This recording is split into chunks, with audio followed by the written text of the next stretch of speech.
You could be the best operator in the world, but if you pick the wrong company, you're kind of screwed. I always advise people, like, if you have two bad swings in a row, you're going to struggle. At the director level, you're probably talking 30 to 40% of roles are unposted. I'm talking in the venture-backed, investor-backed ecosystem. At the VP level, you're probably talking 80% plus are unposted roles. And at the C level, you're talking about 98% of those roles are unposted. If a company's hiring for a CMO at seed, they don't know what a CMO is, and they shouldn't be hiring for that. AI is fundamentally changing everything, but I deeply believe we're in the flashlight and Fart app era still of AI. We are at the very beginning of the changes that are going to happen with AI. Oh crap, I'm out of a job. Let me apply to everything. I think these people are going to get burned out. If everything's possible, you're not going to get anything. Your next role won't be posted, it'll be whispered. Behind the scenes, it was a small group of people that were doing everything. I want to know how this insane growth actually happened.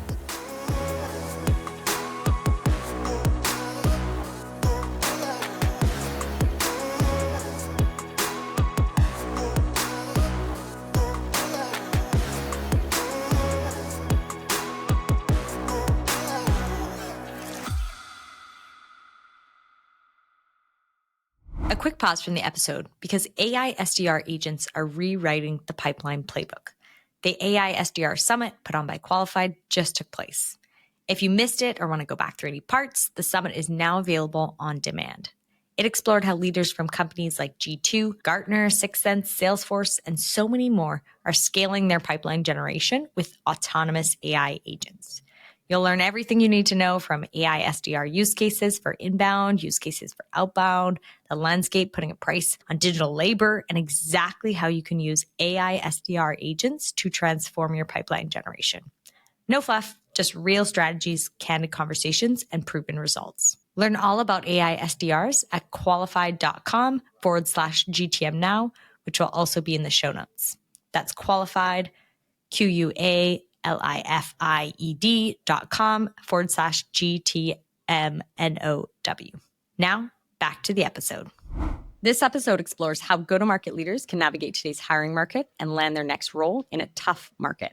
Andy Mowat, a seasoned operator, multi-time founder, breaks down what go-to-market executives need to know to stand out, get hired, and avoid common pitfalls.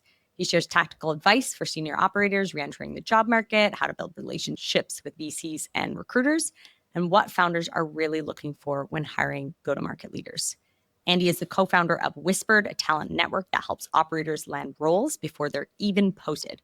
Previously, he served as a VP of Revenue Operations at Carta, scaled both Upwork and Culture Amp from 10 million to over 100 million in ARR, co-founded the company called Gated, just to name a few. Andy, welcome to the podcast. Thank you. That was the most amazing intro I've ever seen. I loved it. We've known each other for a while, and it's neat to see all the conversations that led to this. So I'm excited for it. I know. It's great to have you here, my friend. And I'm super curious, you as an operator, now running a talent network, you've got a front row seat. What's changed for go-to-market executives trying to land their next role today compared to a few years ago? I think two things. One is it's a tighter market. Two is AI. And I'm happy to kind of go deeper on either one of those. I saw a stat the other day. It said from a VC talent team shared with us, they're like, it's 60 to 75% less roles in our portfolio than there were in 2021, right? Like that is telling for sure. And then AI is a really interestingly changing the market. I'm spending a lot of time thinking about that. Interesting. Okay. And I think those are both areas we could go down. Maybe let's start from the top in terms of the talent network and what you're seeing from a reduction. I think companies have gone through, probably companies are thinking through like growth has slowed, there's less exits, means funding slower. And so all of those have combined to just mean they're being a lot more thoughtful about the roles they hire. They also are dealing with the AI trends, right? Of will this be less people over time? How do we drive efficiency? So I think that is all forming how companies hire. And so I find they're being a lot more thoughtful with senior level roles that they put out. And we collaborate with a lot of them on those. Yeah, give a little context there if you don't mind, because people are, you mentioned collaboration, searching in different ways than they were in the past. What does that look like behind the scenes? What are you doing at Whispered here? Yeah, I mean, Whispered is the philosophy we have with Whispered is your next role won't be posted. It'll be whispered. I think at the senior levels, it is the case. I think it's always been the case to some degree, but it's become even more lately, right? Like I bet a posted role at a company I know the hiring manager at, and I pinged him. I said, hey, I got 2 awesome people for a RevOps role. And he said, hey, that's cool, but I've got 33 other backdoor channels that have said the same thing. Can you just forward it to my recruiter? Can you just have them hire, and then I'll flag it for the recruiting team? And I appreciate that. I've done the same thing too.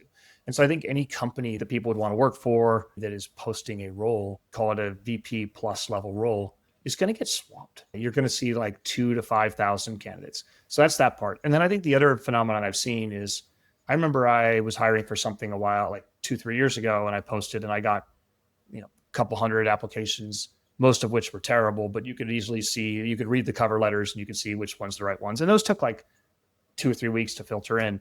Today, if you post a role, you're going to get 2,000 great applications, and they're all going to be perfectly written, perfectly customized. You'll be like, wow, they understand my requirements perfectly. And so how do you filter through all that? It's really, really hard. And so increasingly, I think companies are shifting to not posting roles. Historically, they would always not post roles if they're like confidential in seat, things are changing, they're still figuring things out. We have a whole fun article on the 9 reasons that companies don't post roles.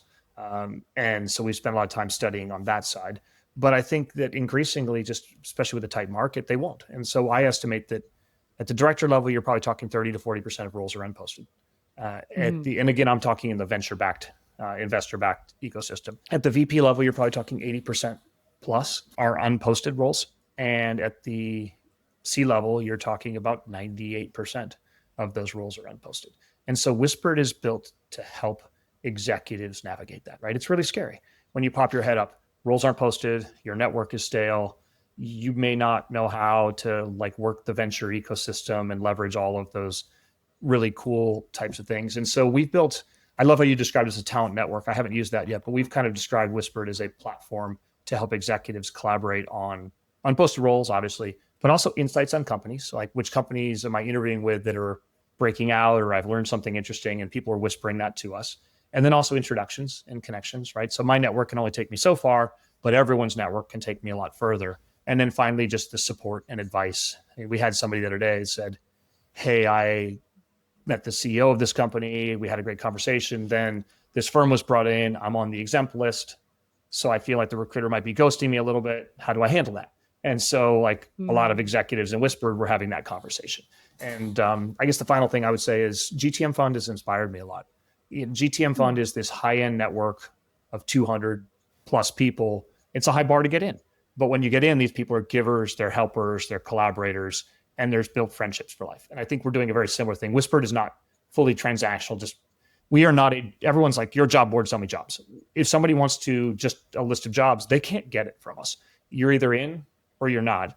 And when you're in and you pay while you're looking. But when you're an alumni, you don't pay. And you can still stay involved in the network. You can continue to help.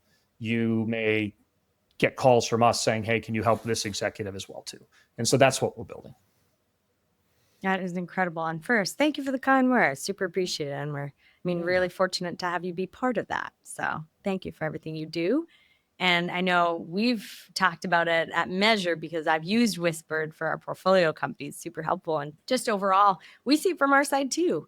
A lot of our portfolio companies, what we see is they're not posting executive roles anymore online, or if they are, it's to do the due diligence of a traditional process. But what's really happening behind the scenes is they're pinging their investors, they're pinging their network and finding who the best talent is. And it kind of goes back to that saying of the best work is the work in front of you right now. Or the best growth lever is the work in front of you right now.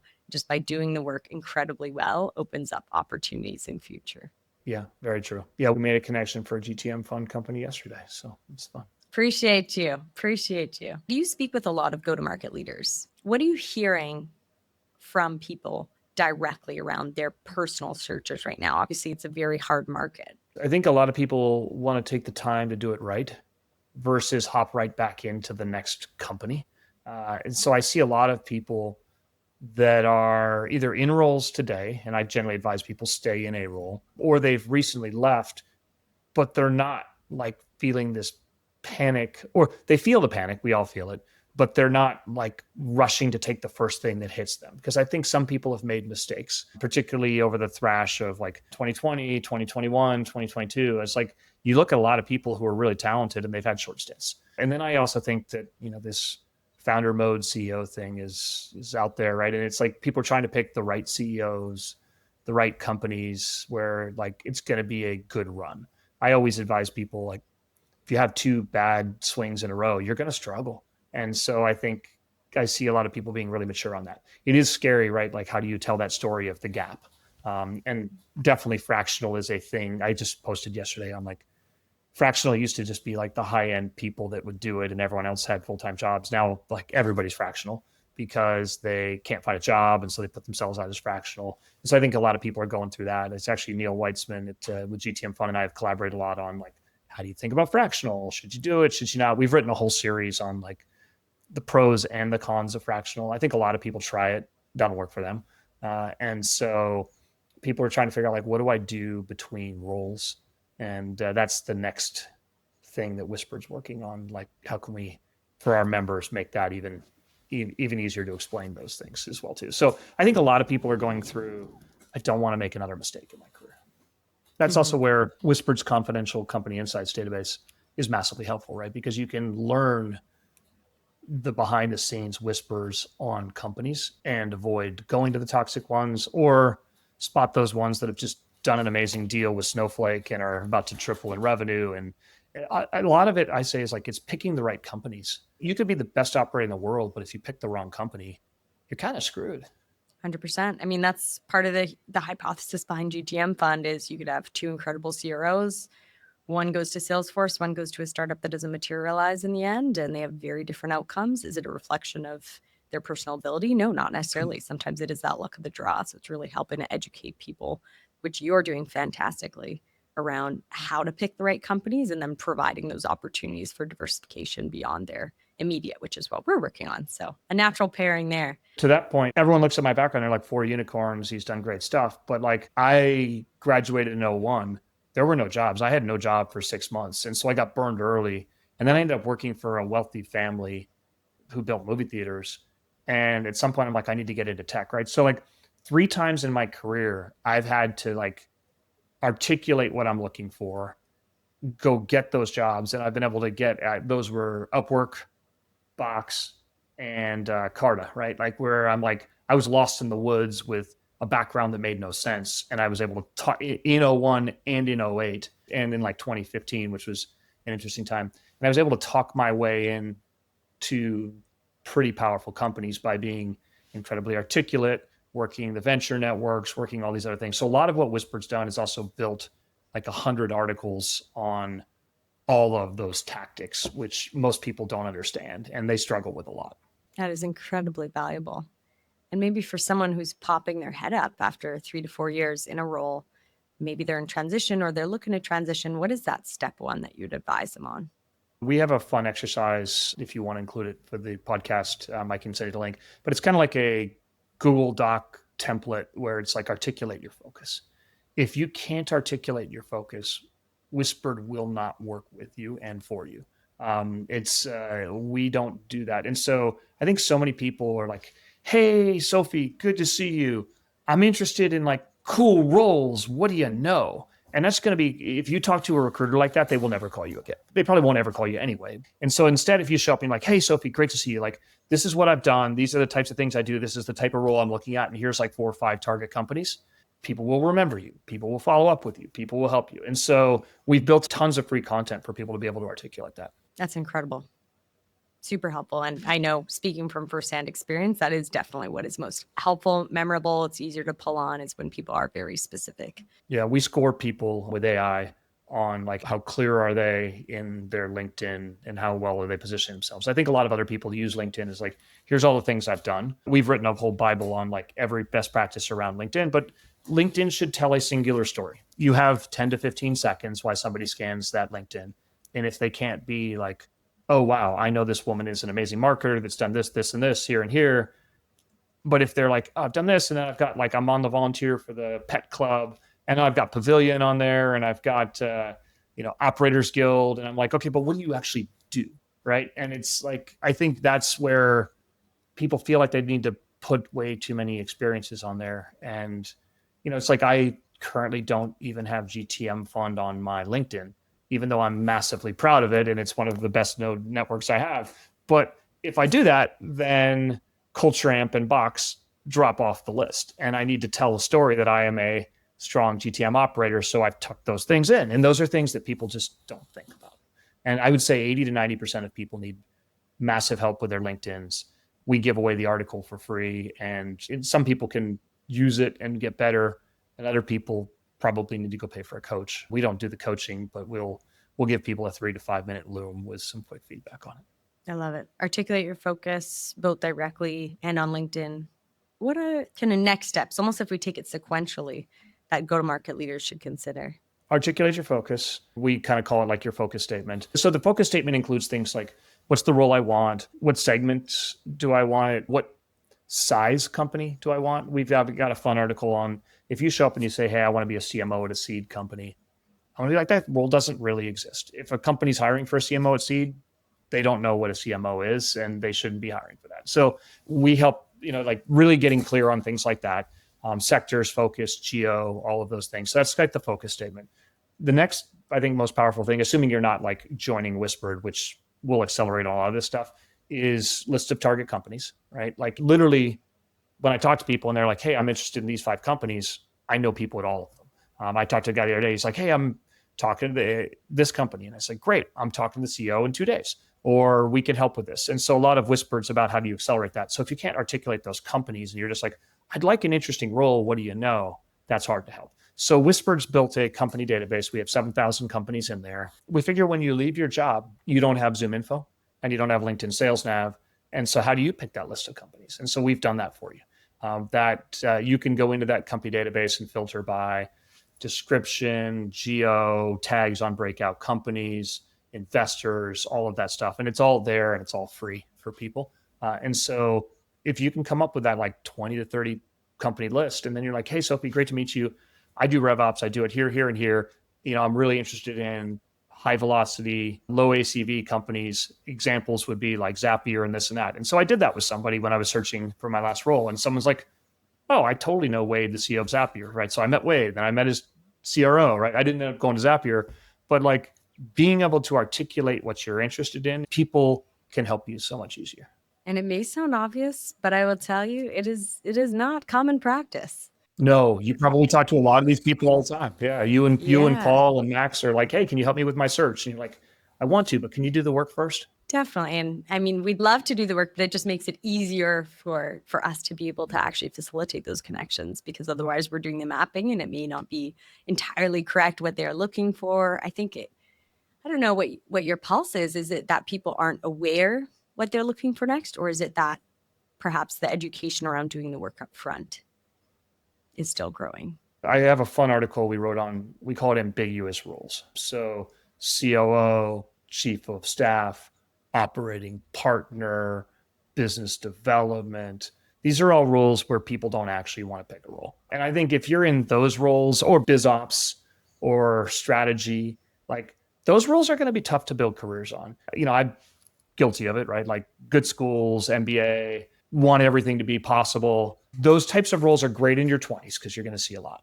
But if you're in your 30s and you're starting to get to VP and you're still playing with those roles, they're tough. I talk to people who have those types of backgrounds, and I'm like, oh, how about a COO role? They're like, oh, that'd be amazing. I was like, welcome to a custom job search for the rest of your life, because every COO role is different. And then if people are like, okay, I get that, then I'll just test them and I'll say, how about operating partner at VC? Oh, I love that role, right? And I'm like, okay, here's our article on this, but it's also an ambiguous role. It's different at every place.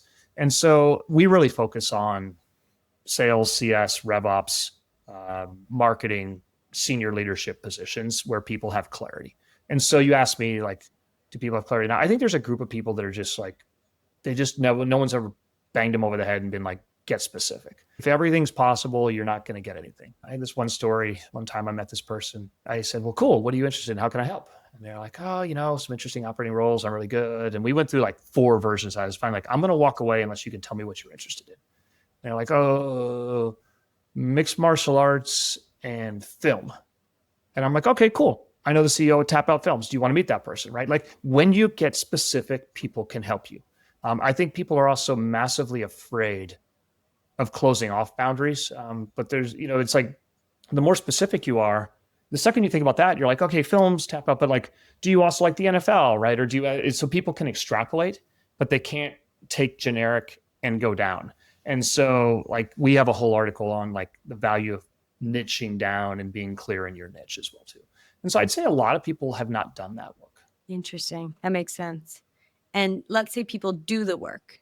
They do the work, they get specific, they've got their list of target companies. How do they actually go about engaging their networks? Lots of ways there. I mean, the first is once you have that, you can go out to people and you'd be like, hey, here's how I'm thinking about approaching my search. Here's the list of companies. Like, do you know any? If you can put in front of people a list of companies, people can go through the list. Like, no, I know nobody here, or yes, I do. Right. And so that's so much more helpful than like, hey, nice to meet you. I'm looking for roles kind of like this. Do you know anything? That would be one. I think regular updates to your network are powerful. But, there are times when if you're an operator and you're a good operator, you've been heads down in your company and your network is stale, right? And so that's one of the reasons that we see this job search is so scary, right? Like, it's like, cool, you pop your head up. You're like, I have been CRO at this company for a while. The pyramid's narrower and narrower as you get more senior. There's less and less jobs. Those jobs are unposted. You don't know what those are. And so you could spend 5 or 6 months networking to find all those jobs and maybe find like 20% of them, or you could plug into Whisper and see the entire flow and plug into a bigger network than your own. And so that's kind of how we look at it. So for me, I kind of built the model that I wanted myself, right? Which was I knew I was good, but I needed help when I popped my head up. Definitely. And venture networks are part of that. Obviously, we could chat for hours about this from different angles, and you've engaged across multiple venture networks. So I'm curious what your advice is to operators for engaging venture networks. Yeah, first, obviously, be clear. Don't show up and do that. Second is like, do your homework. So Whisper can help. Our company database has all of the venture networks portfolios mapped, right? And so we map them by like headcount growth. But you should know before you go in to talk to a venture talent team, like which are the 5 to 7 companies in their portfolio that are interesting. That can take 4 or 5 hours. If you go to talk to Andreessen, that can take 4 or 5 days, right? Like it's, and so we've kind of done that work for you. But, and then there's good questions to ask when you engage people, right? Like, and so I'll share the article we wrote on like how to work and leverage talent teams. They're amazingly helpful, but they're also swamped. They don't have a lot of time. And so you probably get one crack at it.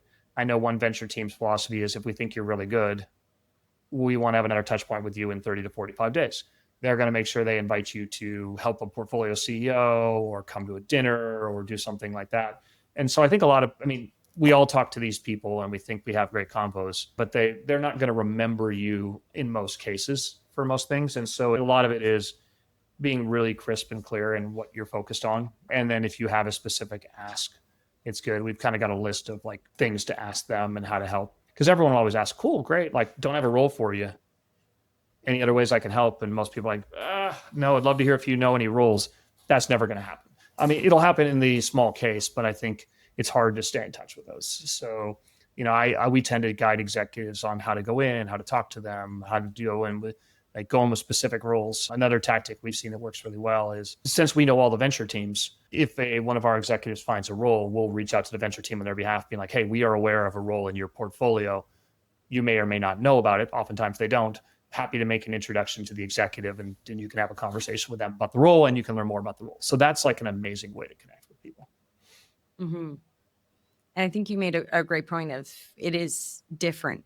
It can take different time periods for different firms. Every single firm, just like the COO role, has a different process. For us, our process, for example, is, and again, every firm is different, but just transparently, we have a job board. So all of our portfolio companies are posted to that job board. A lot of them, those are, again, the posted roles. For unposted roles, they're on Whispered or they're in our Slack community and we're going back and forth on them. So those are the publicly available ones. And we encourage everyone to take a look at it, flag any roles that are of interest, because again, it's hard for us to do that proactively at that scale. We do it proactively, but typically it's one-to-one with the founding teams as opposed to monitoring the job board. So it is helpful when people come to us with specific asks around that. And then we have a candidate database.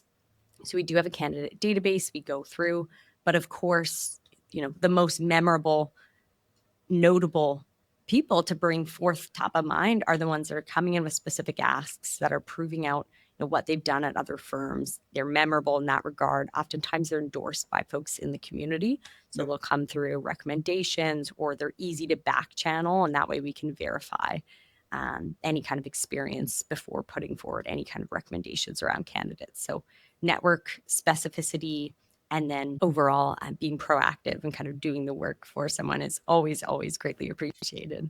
I love the easy to reference. I just want to shout out one thing, and I'd be curious to dive into that. Your point was spot on. All these venture firms have job boards. Those aren't the real jobs. I've called enough firms on it now to know that like the job boards, they will be like, hey, please definitely monitor this. They don't have the actual unposted roles, because if they have somebody that's like in seat and moving and changing, or this really strategic role that they don't want to get overwhelmed with, they worry that those get out. I think that's where we've spent a lot of time with Whispered, which is when people give us roles, they don't leave us, right? And so that's insanely powerful. People trust us with a lot of roles on that side. So yeah, those VC job boards, you got to take them with a grain of salt, that they're nice, but they're not the real roles. Those are just going to the public boards, scraping the public boards, pulling them in for your portcos. Maybe you can add something separately, but it's not often. But tell me about the easy to reference. I haven't heard about that concept, but it resonates with me. We're building a piece of that, but I'd be fascinated to hear when you say that, what do you mean? Is that somebody that's like known to a lot of your network, or how do you think about that? Easy to reference being more around the specificity. So it's more of the mapping around a founder will approach us with a very specific ask. For example, one role that we're supporting right now is a founding marketer for a heavy PLG motion.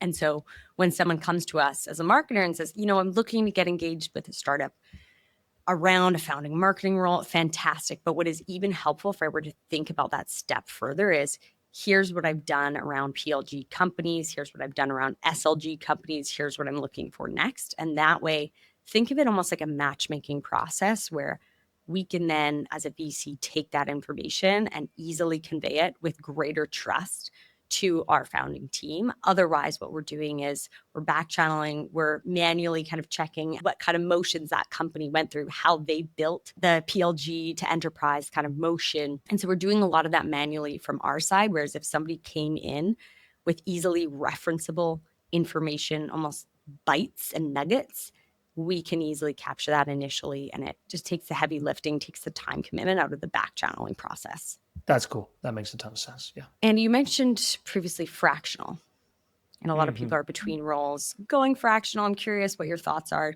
around team compositions overall. There's a lot of talk right now around what the future of teams look like, if they're more efficient, as their people are AI enabled. What are you anticipating with AI coming in around overall team compositions? There was a really great podcast on last week by the HR Heretics folks around fractional. I think fractional is useful when you don't have the skill, but as you get to be bigger and bigger companies, which I've generally been at bigger companies or really, really small companies, I don't feel like it's as useful at bigger companies, right? Like I just want that skill set in-house, and I want somebody really fully thinking about us and doing all that. AI is fundamentally changing everything, but I heard somebody say the other day, and I deeply believe it, we're in the flashlight and fart app era still of AI, right? Like it's the same stuff over and over again.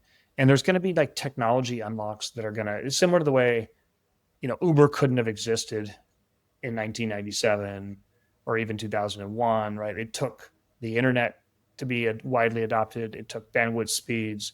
It took the mobile phone, the iPhone, and then the App Store, and then like geolocation all to unlock that, right? So I think AI is going to change the world. It's just, we got to realize it's going to take time to do. It's amazing. I get introduced to a founder a day, literally, of like, hey, can you talk to this founder? They're building with AI on top of Gong data and GTM data, and like they think it's really cool. I'm like, no, it's not. Like the fact that they can do it in 2 weeks means that every other founder can do it in 2 weeks. And it's just like there's a lot of the same stuff. And so very rarely do I see anything where I'm like, whoa, that is like differentiated and unique versus like for me, at bigger companies, you just wait 3 to 4 months until like that new tech's going to come. I think we are at the very beginning of the changes that are going to happen with AI.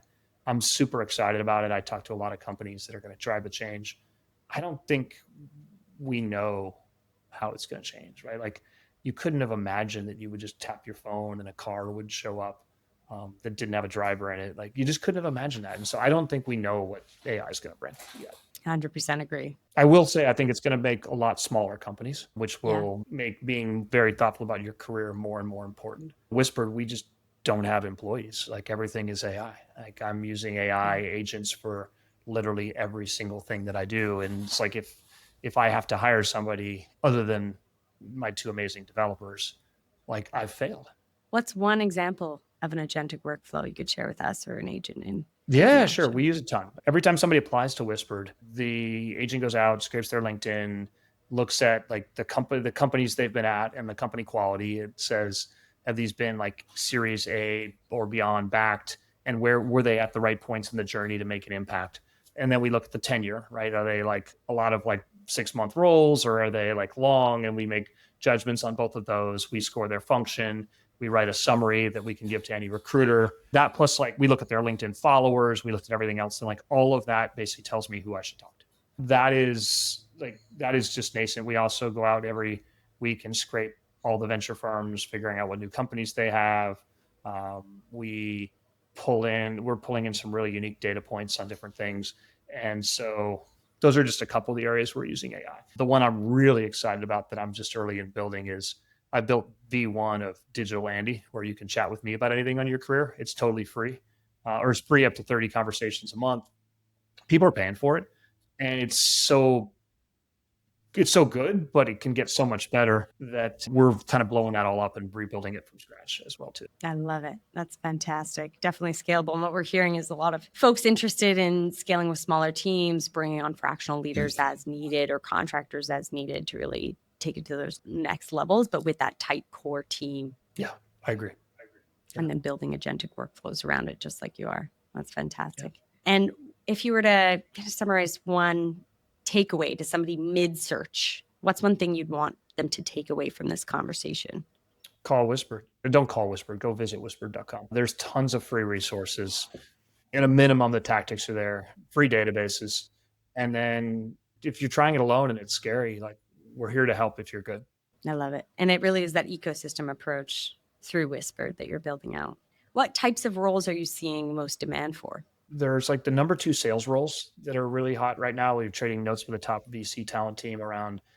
Can't find those. So not the CRO, but like the next level down. I'm seeing a demand gen surge again. RevOps is popping back up. CROs as well too. CS was quiet, but it's starting to pick back up. Yeah, we're definitely seeing that too. A lot on the sales RevOps side right now, some early stage marketing. And it really is pivotal. I mean, from the VC lens, that first hire on the executive side, any subsequent hire is make or break really for startups. So getting that right hire is incredibly important. I love what you're doing to enable that. Yeah. And for yourself, Andy, you've got an incredible track record of picking the right companies. You touched on it earlier around what you look for. What are those things that you would advise other go-to-market leaders to look for as they're evaluating joining companies?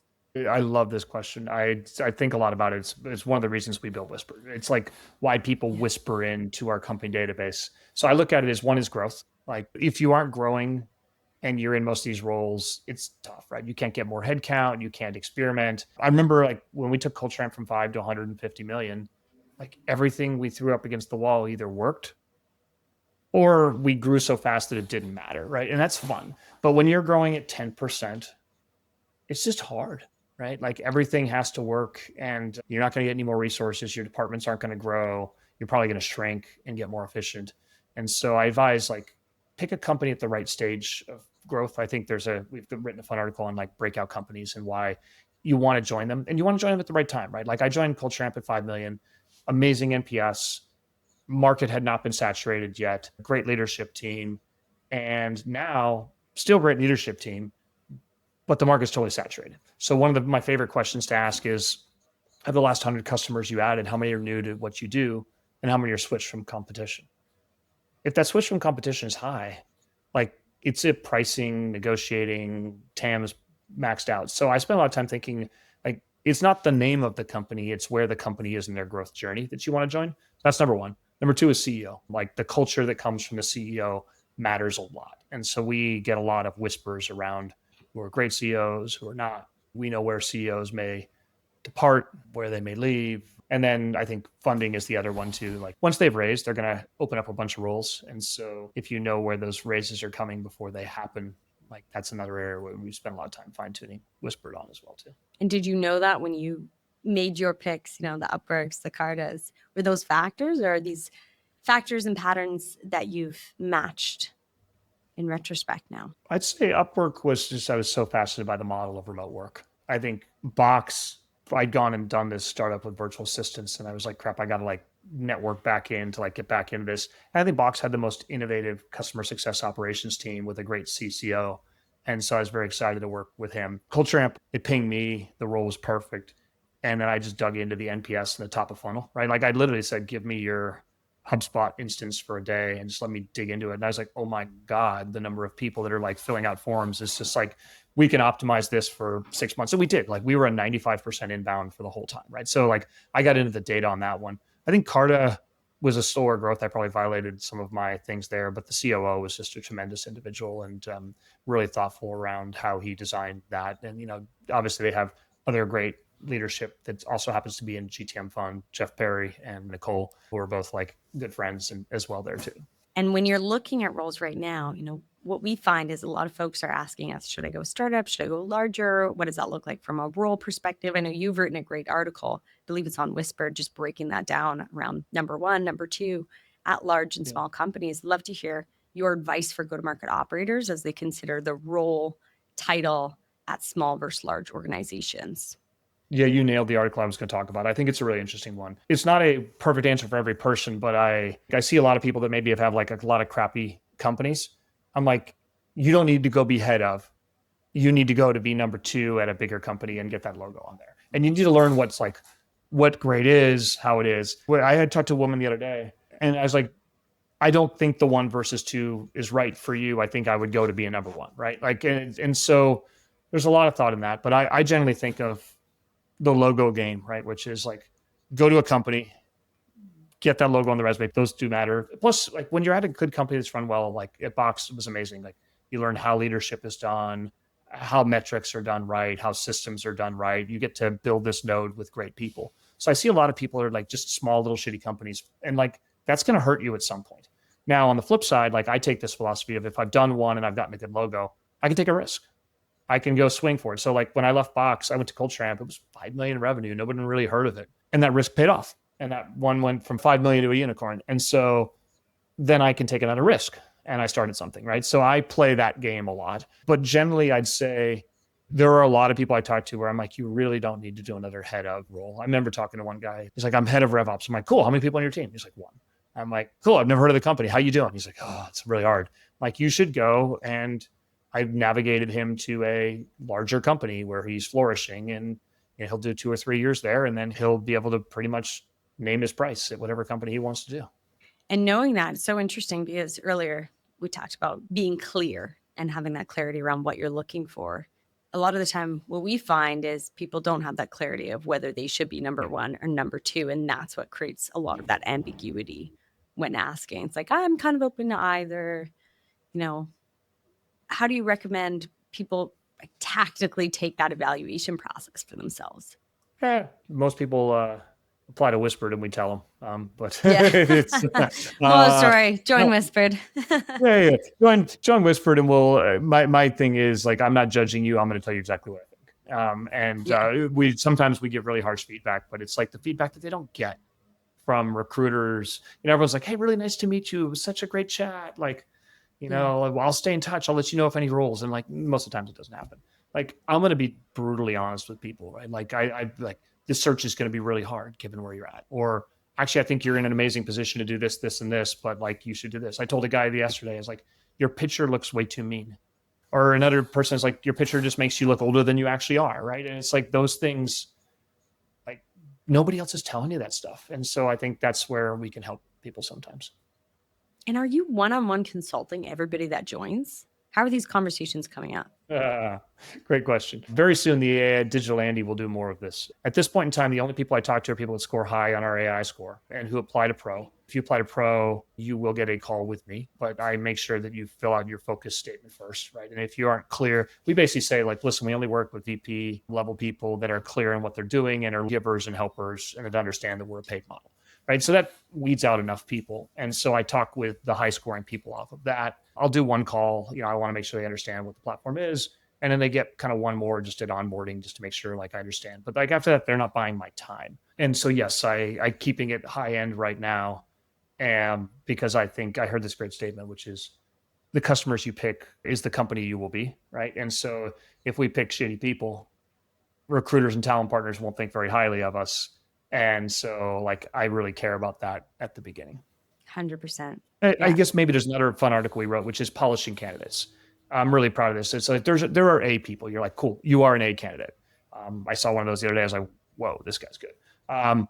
There are people where you're like, you're a B or C, but we love the polishable people, right? Like we can give them that soulful advice. And so we've written like what is polishable and what is not polishable, right? Like 3 or 4 short experiences in a row with no name companies, I'm really going to struggle. And so we would love to help those people. We help them with the free stuff, but we can't help them with the paid model.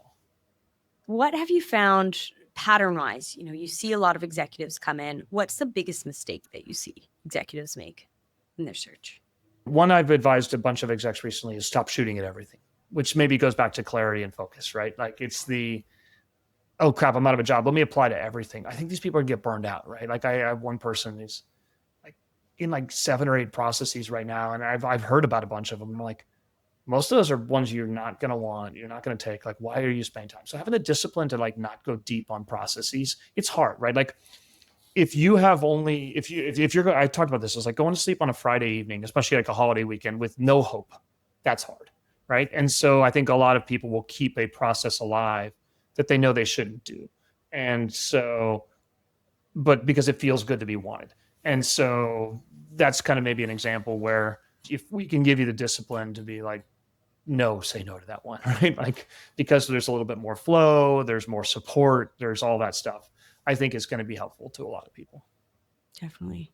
And we're seeing people take even more time between roles, whether it's out of necessity or choice too, because it is such a pivotal decision to dedicate years of your career to a specific company and vice versa. So more and more people kind of taking those steps really intentionally. It's a tough market. I see it. And it's hard to stay positive all the time. But I think that's another, it's like, it's scary. It's lonely. Like you don't have support. Your network is stale. I think another thing too is like, you can't ping your network every week, right? The beautiful thing about Whispered is you can be like, hey, I need help this week, or I need help this week. And so like, that's the other thing is like, I think it's everybody also, this is the area where we're struggling right now, which is everyone loves the idea, but they don't want to pay for it. And I'm like, no, you get what you pay for. And so I think a lot of people want to try it themselves first. And then they end up finding us 2 to 3 months after that. Right. I'm like, oh, this is really hard. I'm like, yeah, I know it is. So we're spending a lot of time thinking about that. Like we do charge people. And it's not, ours is like 1,000 up front and 125 a month, which is not crazy. But I do find that some people are like, oh, I don't know if I can pay that. And I'm like, I know it kind of winnows some people out. But it's like, man, you won't even spend that on your career. It's like, that's surprising to me. Mm-hmm. Yeah, that amount is, marginal in comparison to what picking the right company does for your career. Bingo. Yeah. And Andy, this has been super helpful. Love to finish with 2 questions, always the same. Awesome. What's one tactic or strategy that's working for you or for the companies in this case that you're advising and serving through Whispered? I've written a customer advocacy playbook. We ran it at Gated. We're running it again, and we're running it even better now. So a lot of it is when people express wonderment or excitement about your product, like engage those people. When people give you great feedback, like capture that feedback. Obviously, we're doing something new. So social proof matters a lot. Like we're 2.5 months in and we have like 60 testimonials already, right? Like those are all real and legit. And like, we've been insanely thoughtful about that, right? Which is we have, if you were like, I love it, I'll be like, cool, great. Share it here. It comes in and we can like, you'll see like all over our website in different places or different testimonials. Like we've built all that technology really early because I realized if you're doing something new and different, like you need to have people speak to it and tie their brands to it. So I'm a big believer in building the power of a brand and the momentum. We built it at Gated. Every day people still tag Gated in like, hey, I miss it, or I wish I had it. We're doing the same thing with Whispered, right? The idea of like your next role won't be posted, it'll be whispered, deeply resonates with a lot of people. So I'm a big fan of brand building in the right circumstances. Like naming a company matters. Like if I named it Andy Career LLC, it probably wouldn't be as good. And so I spent a lot of time just thinking about the power of brand and the power of customer voice. Incredible. And I mean, you ran that playbook super well at Gated, for anyone familiar. The feedback loops, the overall just advocacy around Gated was unparalleled. So you can already see you building. Yeah, you touched on the other one too. Growth loops. There are a lot here too. We are turning on some pretty powerful viral growth loops as well on this side as well. Amazing.